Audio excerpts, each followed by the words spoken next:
What if all of Earth's oceans were suddenly replaced by lava? Would our planet still be habitable? Oceans cover 70% of Earth's surface. Now imagine all that water instantly turning into molten rock. The result? A planet-wide disaster. Lava is thousands of degrees hot. The atmosphere would heat up in minutes. Breathing the air would be impossible. Everything would burn. Marine life?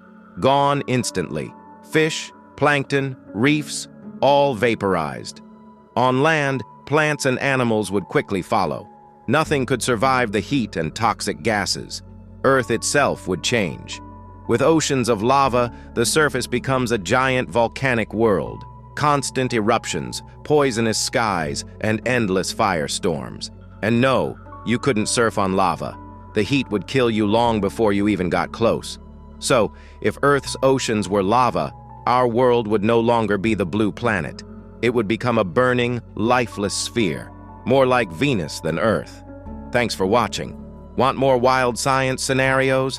Don't forget to subscribe.